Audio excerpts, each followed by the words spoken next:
500 साल से अमेज़न के जंगल में छिपी एक सोने की नगरी, जहां जाने वाला आज तक कभी वापस नहीं लौटा। लेकिन एक युवक ने मौत को चुनौती दी और फिर जो हुआ उसने पूरी दुनिया को हैरान कर दिया। आखिर ऐसा क्या किया था उस युवक ने? जानने के लिए हमारी स्टोरी में लास्ट तक बने रहें। तो चलिए शुरू करते हैं। अमेज़न का जंगल दुनिया का सबसे रहस्यमयी जंगलों में से एक है।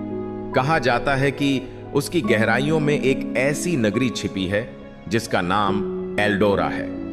वहां इतना सोना है कि एक इंसान पूरी दुनिया खरीद सकता है। लेकिन एक अजीब बात थी, जो भी उस नगरी की तलाश में गया वह कभी वापस नहीं लौटा।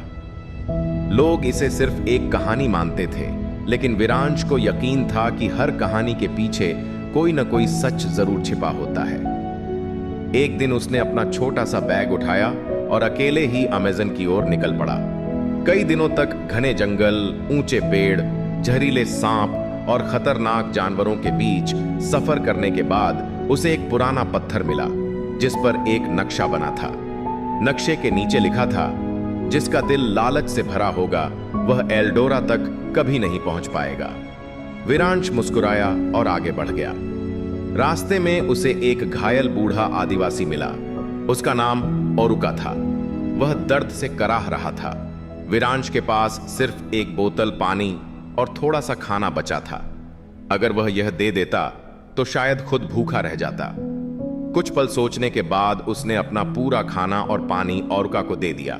ओरुका ने उसकी आंखों में देखा और कहा, आज तुमने पहली परीक्षा पास कर ली।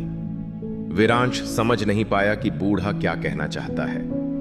दोनों साथ चलने लगे। रात होते ही जंगल से अजीब आवाजें आने लगीं। ऐसा लग रहा था जैसे कोई उनका पीछा कर रहा हो। अचानक झाड़ियों से दो चमकती लाल आंखें दिखाई दीं। विरांश ने हिम्मत नहीं हारी। उसने आग की मशाल उठाई और धीरे धीरे आगे बढ़ा। कुछ ही देर में पता चला कि वह कोई राक्षस नहीं बल्कि एक घायल जगुआर था। उसके पैर में कांटा चुभा हुआ था। ओरुका ने कहा, अगर चाहो तो इसे मार सकते हो। लेकिन विरांश ने कांटा निकाला और जगुआर को आजाद कर दिया। जगुआर बिना हमला किए चुपचाप जंगल में गायब हो गया। ओरुका मुस्कुराया और कहा, दूसरी परीक्षा भी पूरी हुई। अब विरांश को लगने लगा कि यह सफर सिर्फ खजाना खोजने का नहीं बल्कि खुद को साबित करने का है। अगली सुबह वे एक विशाल पत्थर के दरवाजे के सामने पहुंचे। दरवाजे पर सोने से लिखा था, एल्डोरा में वही प्रवेश करेगा जो धन नहीं उद्देश्य लेकर आया हो। दरवाजा अपने आप खुल गया। अंदर का नजारा देखकर विरांश की सांसें थम गईं। चारों तरफ सोने के महल, हीरे जवाहरात, चमकती हुई दीवारें, लेकिन बीचों बीच एक साधारण सा लकड़ी का संदूक रखा था। विरांश ने उसे खोला। उसके अंदर सोना नहीं था, सिर्फ एक पुरानी किताब और एक पत्र रखा था। पत्र में लिखा था, सोना इंसान को अमीर बना सकता है, लेकिन ज्ञान पूरी दुनिया को बदल सकता है।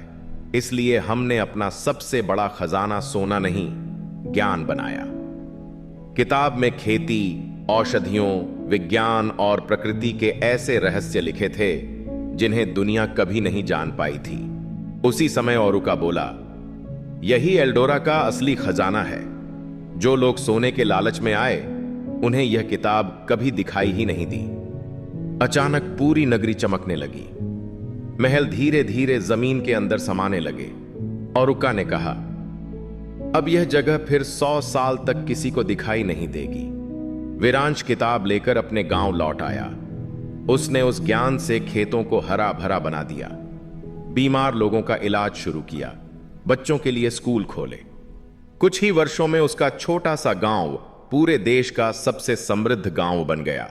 लोग उससे पूछते, क्या तुम्हें सच में सोने की नगरी मिली थी?